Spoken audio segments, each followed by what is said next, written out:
Magdala kayo. Nandito. Sinisigaw po ng ating church na makapagdagdag po tayo ng mga upuan para po sa ating lahat. Amen? Sino dito yung pumunta dito excited ka? Amen. Tapikin yung katabi mo. Yeah. Pagkiramdaman mo yung katabi mo, may something. May something. This morning po ay mag-share po ako ng konti. Magtuturo ko ng marami. Meron na po ako i-share at alam ko na lahat po tayo ay benepisyo po nito or lahat po tayo ay makikita natin ang kahalagahan ng bagay nito. Amen? Ang pag-uusapan po natin ngayong mga ganito is saglit lang po ito. Mga 3 puntos lang po, pwede na po tayo umuwi. So, attitude. The attitude that can make or break you. Nakuha niyo ba? Di yata nag-okay yung PowerPoint ko dyan. So, may power at saka point lang, wala lang naka-flash. Amen? So, in Ephesians chapter 4, verse 21, kung meron po yung mga Bible, sana meron po, para masabayan niyo po ako.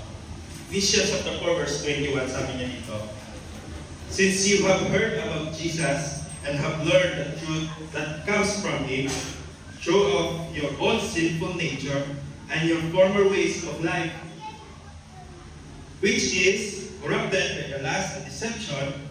Instead, let the Spirit renew your thoughts and attitude. Sabi mo sa katabi mo, attitude. Put on your new nature, created to be like God, truly righteous and holy. Purihin po ang salita ng Panginoon. Maraming salamat, Panginoon Diyos, sa inyong salita sa umaga na ito. Kaya niyo po ang bawat sasabi ay buksan namin ang puso, isipan, at ito, Panginoon, ay magiging isa sa kasihan namin, Panginoon. Sa ganun, magtuloy-tuloy kami sa paglilingkod sa inyo, kaya rin po sa aming upuan. Purihin po kayo, pag-ilingkod ang lingkod sa inyo, yung lingkuran, at kayo po namin nakikita sa inyong kanyang. Maraming salamat po. Puri po namin kayo sa Panginoon Jesus. Amen. Maraming pong nabibiktima sa ating lahat. Amen. Every time na may issue, ang lahat ay nakikita attitude. Sabi mo sa tabi mo, attitude. Every time na may sinasabi yung sa tao, ang sabi mo, attitude. Every time na nasasaktan ka, ang sabi mo sa kanya, may attitude kasi. Amen. Amen? So every time na nasasaktan ka, every time na nadi-discourage ka, and every time na nakikita nila, ang sabi nila sa iyo, may attitude kasi. Amen. So ano ba yung ibig sabihin ng attitude? Simple lang po. Ang attitude po ay manner. Amen. Manners, position, and feelings natin. Yun po yung nagiging attitude. Lahat ng iniisip natin, lahat ng ginagawa natin, ay nagdidepende sa ating attitude. Ang pagsisimba natin, nagdidepende sa ating attitude. Ang pagpupuri natin sa Panginoon, nagbabase sa ating attitude. Amen. Lahat ng ginagawa natin sa buhay natin, nagdidepende sa attitude. Kung paano mo papasok sa trabaho mo, attitude pa rin. Maaga ka pumasok, yun yung attitude, may maaga ka pumasok. Kung ginagaling mo sa trabaho mo, yan kay attitude mo yan. Amen. Ngayon, kung binibless ka ng Panginoon, titignan ng tao, ba't kaya siya binibless? Anong sasabihin ng tao? Papagbigay kasi yan. Attitude. Lahat ng nangyayari sa buhay natin, baka hindi natin alam, lahat ng yun ay nagagaling sa ating attitude. Amen. So meron po akong 3 bagay, 3 attitude na nakaka-apekto sa ating buhay. 3 lang po. At alam ko na alam po natin ito lahat. Kaya gusto ko pong sabihin ito sa inyo. Unang-unang attitude na meron tayo, mga tao, lahat tayo mga Kristyano, is yung good attitude. Napakasimple lang, tama? Hindi talaga nagawa ng paraan. Pasensya na lang. So unang-una, is yung good attitude. Three major attitude that can affect our life. Unang-una, good attitude. Anong sabi ng Ephesians chapter 6 verse 7? Maglingkod kayo ng masaya ang kalooban na para naglingkod kayo sa Panginoon at hindi naglingkod sa tao. Good attitude po yung pinag-usapan natin. Every time na may gagawin ka, sabi ng Lord, dapat meron tayong good attitude. Maganda man ang hinatnan yan sa'yo o hindi, good attitude. Alam niyo po ba na napakalaki ng epekto ng good attitude sa buhay natin? Pag meron kang good attitude, marami kang kaibigan. Amen? Pero hindi lang kang may good attitude, marami din kaibigan. Kasi may mga good attitude na walang kaibigan. Kasi pag meron kang good attitude, minsan na may misinterpret nila. Sabi nila, mayabang yan.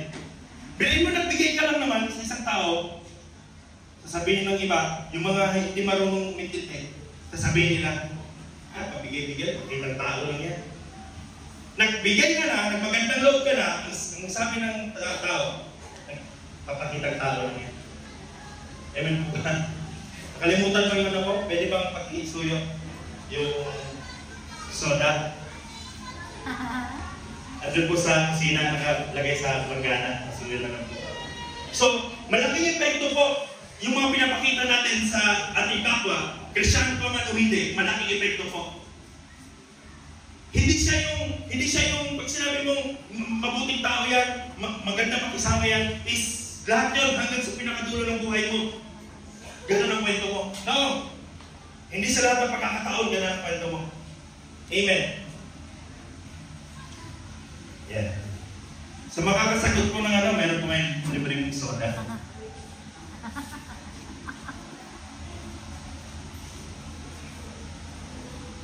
Tingin po. Sana naman. Sir? Parehas lang. Makita niyo ba kung anong pagkakaparehas nila? Ha? Ano pagkakaparehas nila? Ano? Size. Yung kulay. Huwag ko naman masyado sinusuhin yung kulay. Sabi nung ito black, ito clear. Yung pangapat, anong kulay po yan? Brown po yan. So, makinig kayo mabuti, kasi pinag-usapan natin sa attitude. Saan lumalabas ang attitude? Nasaan yung attitude? Manners daw yung attitude. Manner daw. Ibig sabihin, ang attitude, nasa loob. Amen? For example, ang loob ng mga ito is attitude. Loob nito is attitude. Sabihin mo sa katabi mo, attitude yung loob niya. So, pare-parehas po yan. Ang lagayan. Parang tayo, pare-parehas ng lagayan, parehas ng tao. Parehas naman siguro tayong tao, no? Yes, of course. Wala namang may duda na lahat tayo tao. Sabi nung isa dati, nung tinanong sa lahat naman tayo, ay nilikha ng Diyos, sabi ng bata. Ma'am, bakit sabi ng tatay ko, nanggaling na sa unggoy? Sabi niya, Iho, hindi natin pinag-uusapan pamilya mo dito. Kaya, so, sigurado naman tayo lahat tayo tao. Parang tayong mga ganito, parang tayong mga lagayan dito, plastic bottle, parang ganito tayo. Dahil meron tayong attitude, ang attitude natin is good attitude, medyo puti ka. Clear. Parang walang kapintasan. Amen? Amen? Parang wala kang kapintasan. But, ang sabi kasi ng Lord, maglingkod ka ng masaya ang kalooban na parang naglilingkod ka sa Panginoon. Sa madaling sabi, minsan naglilingkod tayo kay Lord, pero hindi nakikita ng tao. Come on! Minsan may ugali tayo na siniseparate natin sa paglilingkod natin sa Panginoon sa pakikitungo sa tao. Amen po. So ito pa ngayon, nung tinignan ka ng tao, wow, ang bait-bait naman niya, wala siyang kapintasan, klaro-klaro yung kanyang ugali. Amen ba? But in times of troubles, In times of shaking, pag mo lang masyadong punuin yung tao na yan, nasa loob ang gulo niyan. Amen ba? Nagre-react. Nasa loob yung reaction. Kahit napakabuti ng tao na yan, nagre-react mo yan. Then pinipilit natin na ilabas mo yung ilabas mo yung anong nasa salopin mo. Pwede naman eh. Di ba? Pero, pag binuksan kasi natin yan sinasabi ko sa inyo. Napupuno yung tao. And then magtataka tayo, bakit napakabait ng tao na yan? Bakit sumabot siya? Hindi natin alam. Sa loob-loob niya, good attitude. Meron siya. But, meron pa rin pala siya kulog sa loob. Yan yung good attitude. Tama ba? Next. Dito na po ako magtatapos. Hindi ko na po papatagalin attitude kasi pinag-uusapan natin. Baka pagbabago dyan, nakatumba na ako. Pangalawa, ano una? Good attitude. Okay, babalikan po natin yan. Pangalawa attitude na meron tayong bad attitude. Amen?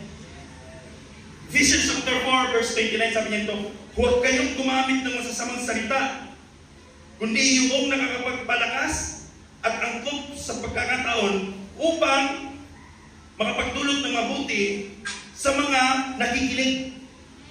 Huwag daw kayong magsalita ng mga masasakit na salita. At gumamit daw ng salita na naaangkop dun sa sitwasyon, sa pagkakataon, nang sa ganun, hindi tayo masyadong nakakasakit. Yun yung sabi niya. Bakit niya sinasabi yun? Kasi nga, meron tayong bad attitude. Ito yun. Parehas silang tao, parehas na po tayong tao, hindi na dahilan natin. Tao lang din naman ako. Tao lang din naman ako Sabi ng good attitude, tao lang din naman ako, sumasabog din.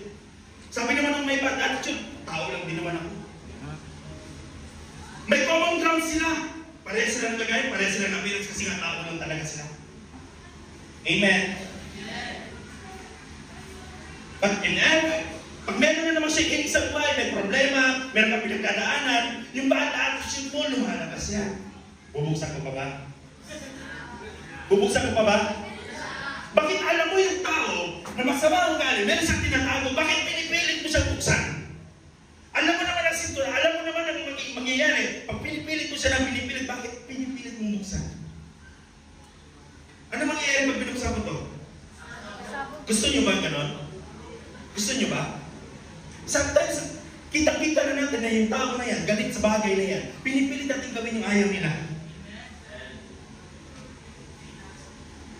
Tapos pag binuksan mo ito ngayon, pag bumulok na gano'n, magagalit ka.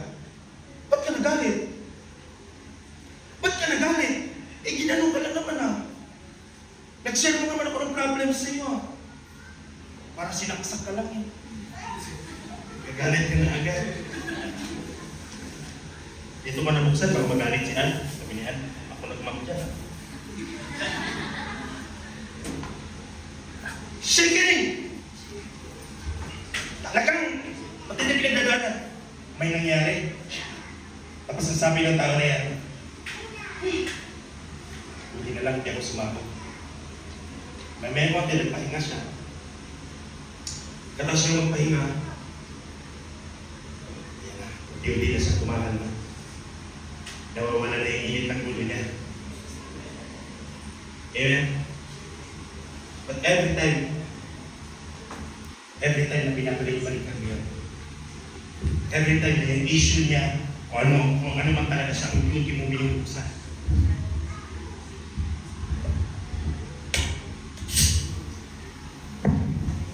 Kalmado na sana binubuksan mo pa. Alam mo, kumalma na, binubuksan mo pa. Nag-overflow na naman. Tapos, dahil na kapag labas na ng sama ng loob, ito pa rin yung loob niya. Bad attitude pa rin meron siya. Tumaan na naman siya ng maraming problema. Nag-send na naman ulit. Then every time na mag-open siya. Ganyan lang ang challenge. Tawag natin doon, ulit-ulit na lang. Kahit si good attitude, dumaan ang shaking sa buhay. Kahit may mabuti siyang loob. Dating at dating panahon, susubukin ka, kahit napakabuti mo tao, basta napuno ka. Tandaan niyo lang ito. Hindi mo mabibigay yun. Laging ganyan ang reaction. Hindi mo mabibigay. Huwag kang magtaka kung yung tao na nakakasalamuhan mo nagagalit sa'yo. Hindi mo alam ang sa loob niya. Ganito lang. Amen? Hindi na tayo magtapos. Number 3, last. Godly attitude. Unang-una, good attitude. Bad attitude. Godly attitude. Anong sabi ng taga-Roma? Huwag kayong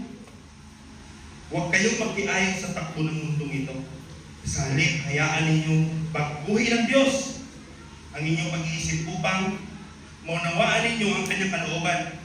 Sa ganon, magagawa ninyo kung ano ang mabuti at kalugod-lugod at ganap na kaloob ng Diyos. Ito ka ngayon.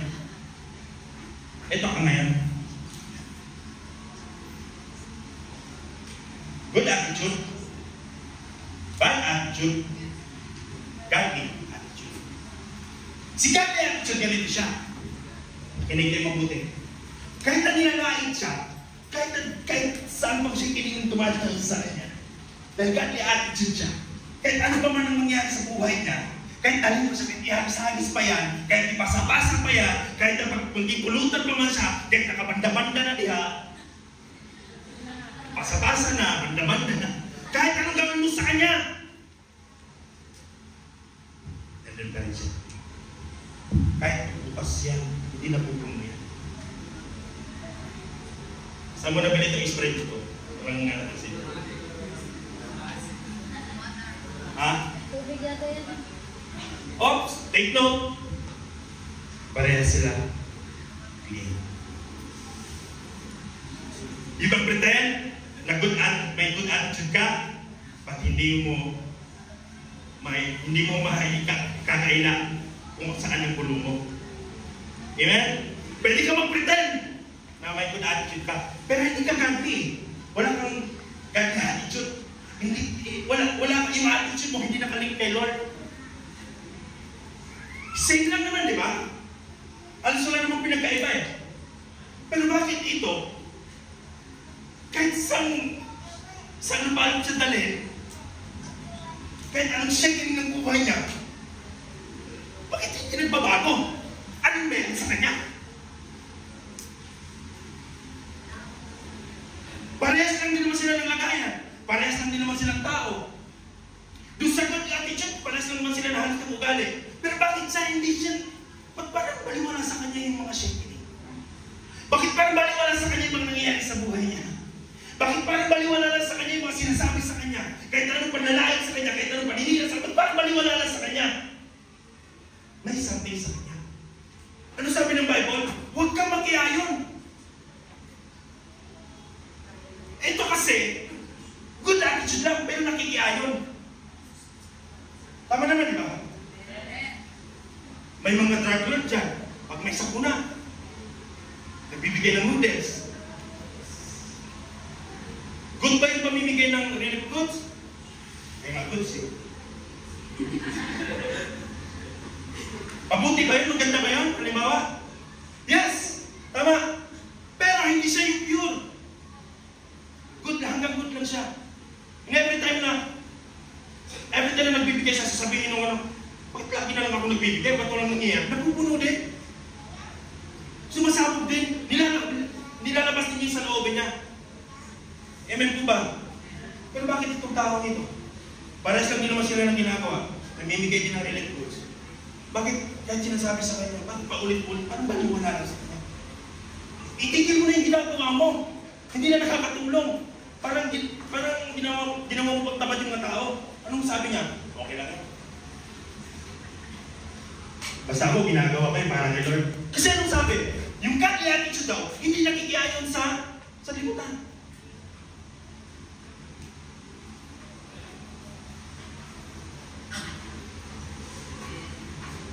Ito pang matindi. Mali yata napuntahan nyo, parang science experiment yata napuntahan nyo eh. Ito pang matindi. Alam niyo si bad attitude tsaka si good attitude, pag nagtandem yung mga yan. Salamat, Josh. Inumin mo mamaya ito ha, sa'yo ito, pero sa'yo ito. Alam mo, kahit magsama yung dalawa na yan, good and bad. Pagdating ng ano, gay pa rin. Ganun pa rin. Tama? Ganun pa rin yung result. Umubulok pa rin, no? Bakit? Hindi porket nagsama sila. Good and bad. Magiging good na rin ito. At ito, no, hindi daw. Ang problema ito, nakikiayon talaga sila sa takbo ng mundo. Amen? What if si bad attitude sinamahan ni godly attitude? E di si godly attitude nag-share siya ngayon. Sinyera niya si bad attitude. Ito, galing ko kay Lord ha. Lahat yan, pinakit ko sa'yo. Word of God yan. Para sa iyan. Kukunti na lang. Yan yung mga natutunan ko sa church. Okay po. Pagdating na siya ngayon. Meron pa rin ako. Porket ba na-share ng word? Ligtas na sa shaking? Porket ba naging Christian ka? Ligtas ka na sa shaking? Ligtas ka na sa mga problema? Ligtas ka na sa mga kinakaharap mo? No? Ito ka pa rin, may magsishare lang sa'yo, pupunuan ka lang. Pero meron pa rin. Pero, konti na lang. O konti na lang. And then every time, napupunta si good attitude, sinishare niya lagi si bad attitude. Sinishare niya na sinishare. Hanggang sa mag-overflow sila sa banal na espiritu. Yan. Sinishare niya na sinishare na ganyan. Hanggang sa buong oras niya, buong buhay niya, ilaan niya talaga para lang mamayin yung tao niya. That's sign of good attitude. And godly attitude. Note, hindi lang siya basta may good attitude, kundi meron siya godly attitude. Paano nangyari yun? By sharing the gospel, nakakapag-pour out tayo ng godly attitude sa tao na yan. Mindset sa tao na yan. Kahit anong shaking pa niya, o konti na lang, o konti. Hindi porket makinig kayo mabuti, hindi porket nag-share ka na ng ano, wala na siyang pulo, wala na siyang marka ng bad, may marka pa rin siya ng bad. Kaya huwag akong expect sa tao na yan, na naging Kristiyano na, ay tuluyan na nabago. Magtataka ka, buti yung tao na yan, nabawasan na yung kanyang ugali, no? May binago siya. Bakit? Napuratan eh. Nasalinan ng godly attitude. Amen? Nung nasalinan siya ng godly attitude, alam na niya paano na kontrolin yung sarili niya kahit pagdating siya shaking. Kahit na alam na niya paano kontrolin yun, hindi pa rin nawawala yung marka niya, may bad attitude.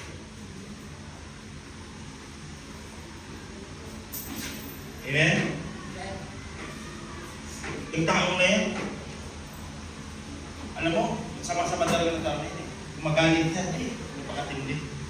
Huwag kayo dyan ha. Huwag kayo pumunta dyan kasi samang tao yan. Nag-change na, nag-attend ng church, nabago na naman. Meron pa rin. Pero, nagtaka sila, nung naglaro sila ulit doon, hindi na nagalit. Hindi na siya nagalit. Pero tingin ng tao sa kanya pa rin, masungit yan. And every time na naglalaro sila doon, pinabawat sinusungit, huwag kayo dito, malis kayo dito! Alis! Huwag kayo dyan pumunta. Na-share ng gospel. Nung naglaro ulit yung mga bata, hindi sila pinawala sa kanya. Ito yung pinawala, nandiyan siya. Kaya hindi bago. Kaya naman tingin pa rin sa kanila. Yan, sa atin. Yan. Amen. So, naintindihan po ba natin?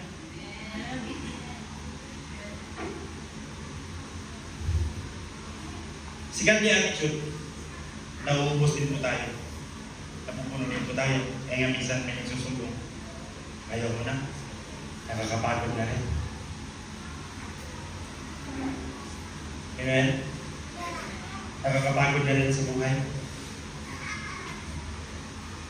Ano sabi ni John Maxwell? Sabi niya dito, people may hear your words, but they feel your attitude. Yung tao narinig niya yung sinasabi mo, pero mas nararamdaman nila yung attitude mo. Nakikita nila yung kabutihan mo, nakikita nila yung mga pagpapayo mo, pero yung attitude mo, malayo. Pwede, di ba? Pwede. Your attitude, not your aptitude, will determine your altitude. Yung attitude mo, hindi yung abilidad mo. Yung attitude mo, hindi yung abilidad mo ang magpapakita sa'yo, ang magdadala sa'yo sa tugasok ng iyong tagumpay. Hindi yung abilidad mo, kundi yung attitude mo. Sabi mo sa katabi mo, hindi yung abilidad mo. Ma-ability ka nga. Ma-attitude ka naman. Wala rin. Sayang. Sayang. Sayang, no? Yung attitude mo, hindi yung abilidad mo. Not your attitude. Hindi siya ang dadala yung sa tuktok. Yung sa pinakataas. Ang kagandahan, pag nasagad yung attitude ka na, dadalhin ka niya hanggang doon sa pinakamataas. Attitude. Alam nyo, nung nag-aral ko ako nung aircraft, sinasabi ko sa'yo, nagdududa na naman kayo eh. Nung nag-aaral ko ng aircraft, gumawa po kami ng aeroplano sa papel. And then, pinalipad po namin ng ganon. Lumipad, tela. Bumagsak pa rin. Bakit siya bumagsak? Hindi siya kayang sustain ng nasa paligid niya. Yung hangin nasa paligid niya. Dahil gumawa na naman kami ulit ng airplane na papel. Tinalian namin yung dulo, tinapat namin tinali namin doon sa electric fan. Talagang yung lipad niya, nakaganon lang talaga siya. Kung nasaan yung hangin, nandun siya. Kung saan yung hangin, sinusundan niya. Sabi kong galing, no? Kung nasaan kung sino yung nagpapalipad sa'yo, or kung sino yung magpapaangat sa'yo, dapat yun lang ang sinusundan. Kung sino yung magdadala sa'yo sa tuktok, kung sino yung magdadala sa'yo sa tagumpay ng iyong buhay, dapat doon ka lang sumusunod. Kasi pag lumis ka ng konti doon, wala na magsusustay sa'yo, babagsak ka rin. Babagsak pa rin tayo. Amen? At then, nung nalaman ko na yung aeroplano pala, pag lumilipad pala yan, talagang mahirapan. Pero pag nandun na pala sila sa pinaka-peak ng level kung saan sila pwede, itong pinakamatindi.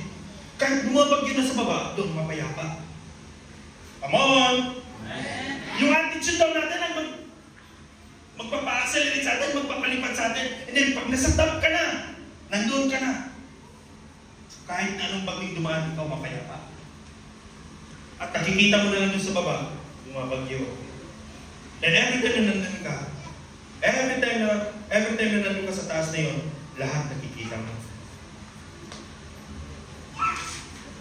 At lahat ng na-experience ng aeroplano doon, yun lang yung pinaka-safe na place niya. Kasi pag bumaba na naman ng konti yan, nandun na naman sa mga ulap-ulap yan, lulubak-lubak na naman yan. Sinabihan ko nga si Brian, sabi ko na kailang daan na tayo dito tayo, hindi pa rin sila nabayos sa kalsada. Lubak-lubak pa rin. Kasi pag dumadaan sa ulap yung aeroplano, nagkakaroon na nga shake. Amen? Ano sabi ni Albert Einstein? Weakness of attitude becomes weakness of character. Pinag-pray ko ng todo sa Panginoon, sabi ko, Lord, talagang, sabi ko, kung dito po pwede sa akin itong word ng attitude, Lord, hindi pwede. Parang hindi ako pwede mag-share ng ganito. Then, habang tumatagal kasi tayo sa ministry, na experience ko na ganito na pala kalayo yung narating ko. Like kung kasi sinasabi sa mga disciple ko ngayon, sabi ko, alam niyo ba na kung sumabay lang sana ako sa attitude ng nakakarami, marahil si Pedro wala na. Bakit? Maraming mga good attitude, may mga good attitude, hindi kita iiwan hanggang sa pinakadulo, pero ngayon hindi natin sila nakikita. Kasi nasa loob pala ang ulo. Mas maganda yung nandiyan ka lang, tahimik ka lang. Kahit ano siya, nandiyan ka lang lagi, nakasupport ka lang lagi. Lahat ng mga bagay na yun ay hindi na maalis sa'yo kasi may godly attitude ka na. Ngayon, question, paano natin ma-attain ang godly attitude? Paano natin makapta ng godly attitude? Simple lang naman, di ba? Ano sabi ng Bible?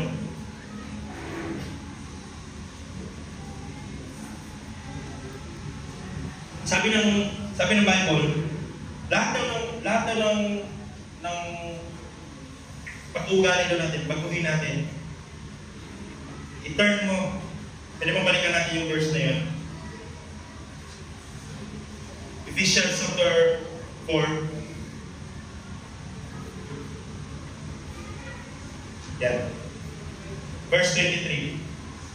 Instead, let the Spirit renew your thoughts and attitude. Let the Spirit, hindi ka na lang basta-basta nadadaan sa counseling. Let the Spirit renew. Yung Spirit daw, renew your thoughts and attitude. Mahirap mag-correct ng attitude kung ang pananaw mo sa buhay mo baluktot. Amen. Mahirap magbago ng pag-uugali kung ang paniniwala mo lagi ay tama ka. Mahirap magtungo sa iba ng sakto kung ang paniniwala mo ay lagi ka pa rin tama. And every time na nandito ka, tingnan nyo to. Godly attitude. Minsan itong nararamdaman natin. The more na nagsishare din ng gospel, ba't parang walang nababago sa kanya?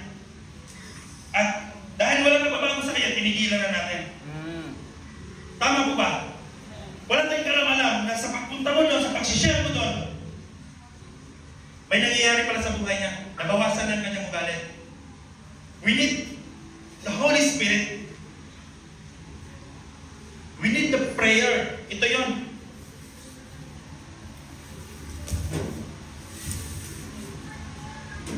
Kung para sa'yo, mas malaki ito. Kung ikaw lang, kakayanan mo lang ang magbabago sa taong to, hindi mangyayari yun. We need the Holy Spirit to refill. I-refill ka, at the same time, kahit naka-refill ka na, ang tira nito, pwede pang ibuhos dito, at siya mismo ang magbabago nito ng kulay.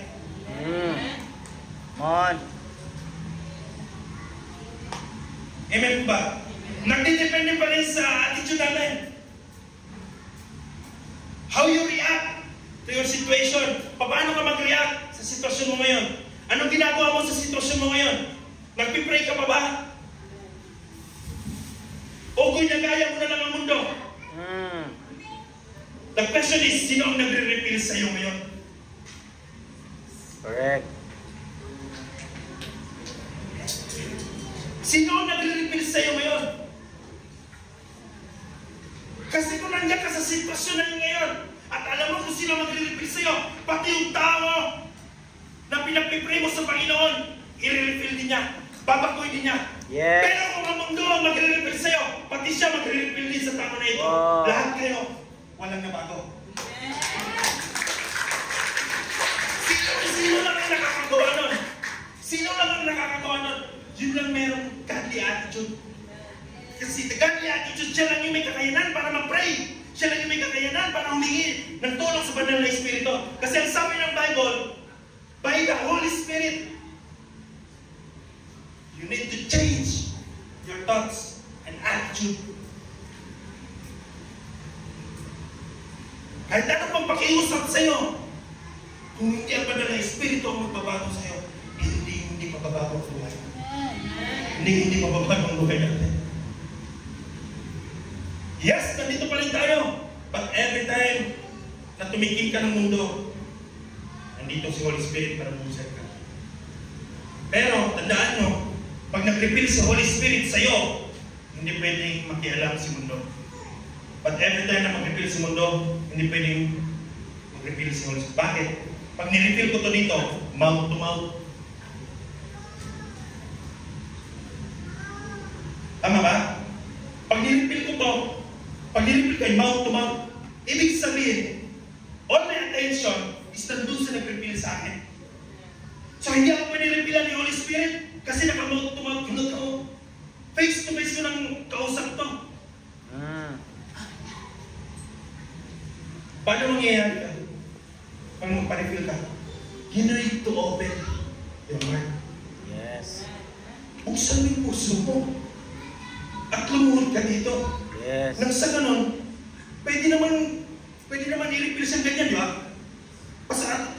As long as na hindi nagbukas ang Holy Spirit, as long as hindi nabuksan ito, hindi siya rin makakapag-call out sa'yo. Anong solusyon mo ngayon para mabuksan yan? You need to kneel down and pray to the Lord. Lord, help me. Hindi ko na kaya. Every day mag-pray ka, Lord. Pwede bang i-reveal mo rin yung tao na ito? Prayer portrait mo, itutulong mo sa Panginoon. So hindi ikaw magbabago, kundi ang banal na Espiritu. Dahil umiling ka sa banal na Espiritu, magbubukas ang pintuan nito at ito rin magbubukas din siya. Makirinig siya. Hanggang pinakahuli. Kayong dalawa magsiserve kayo sa Panginoon. And every time naman, titrain ka nandun ng Holy Spirit para magtulong sa'yo. Encourage ko sa iyo, let the Holy Spirit fill your heart. Not this one. Bukod sa makamundo, nakakasira talaga ng buhay.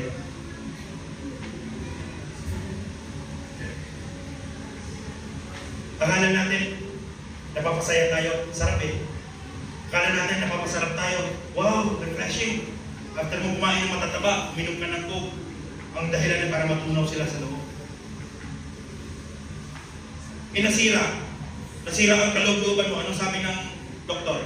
Simula ngayon, mag-water therapy. Babalik at babalik ka sa Kristo. Why? Because the Word of God, hindi yung pinakatubig natin para magto siya.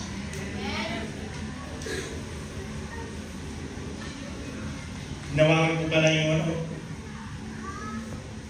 nakakunan ko na po kanina, tama? Hanggang ngayon, naglalagkit pa yung kamay ko. May kamit na rin. Pwede bang lagkit ng kamay ko, hugasan ko ng Coke? Mawawala bang lagkit? Ano pwede kong hugas? Kung gusto mo mawala lahat. Kung gusto mo mabago lahat. Kayaan mo ba na Espiritu? Hindi kaya ito. Hindi na kaya. Lalala lang ang sitwasyon. Lalala lang ang lahat. We need to pray. Yung prayer natin. Alam nyo, intindihan ko lang ang prayer for 3. Sabi ko, Lord, ganito lang wala sa Espiritu. Ang prayer for 3, ang nangyayari sa atin ganito. Dahil may prayer for 3 ka, ikaw nagpipray ka dito. Buhos ka ng buhos. Tapos sabi mo, ayaw ko na. Nakakapagod, hindi mo sila nag-attend. Paano? Hindi ka na nakakapag-buhos, hindi ka na nakakapag-pray sa kanila. Why? Because ikaw mismo, nangangailangan rin ng prayer. Nakalimutan mo, mag-pray dito, dapat nag-pray ka rin dito. Para may refill ka. Para may refill tayo. Dahil pag puno na naman tayo, pray na naman dito. So, para hindi siya maputol, every time na mag-pray for 3 ka, dapat nag-pray ka dito. Pa-refill ka ng pa-refill, ikaw naman, magdadagdag sa kanila. Hanggang sa sila mismo lumambot. Hanggang sa sila ay makasama sa Panginoon. Amen. Ano ang meron tayong galit? Good attitude. Bad attitude. Pinakamaganda sa lahat. Godly attitude.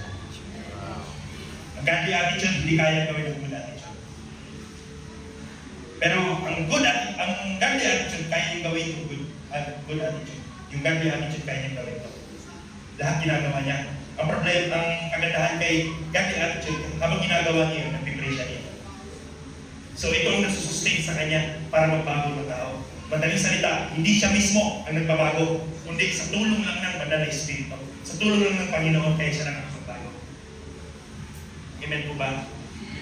Intindihan po ba natin? Ngayon, pinakamuling question ko po sa inyo. Kailan ka magbago?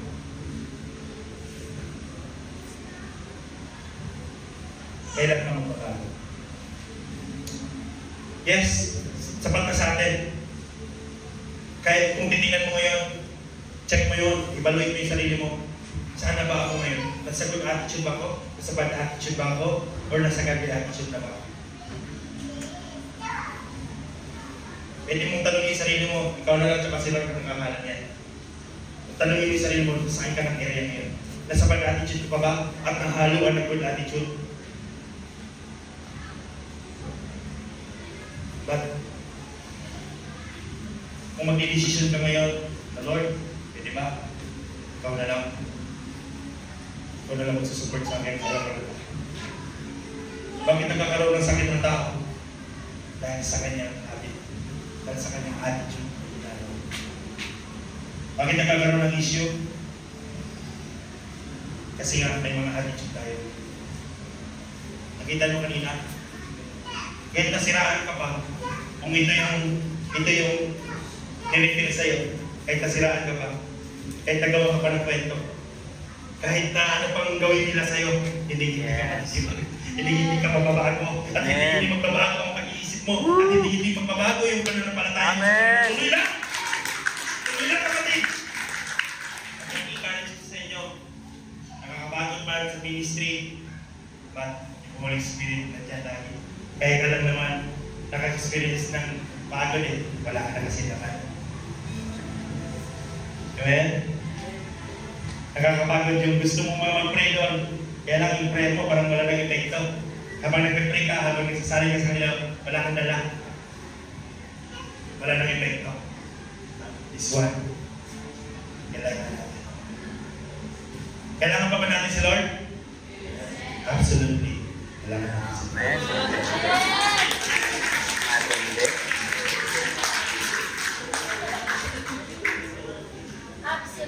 Absolute lang pala. Nagyan ko na nga, pasensya, katawanan niyo po.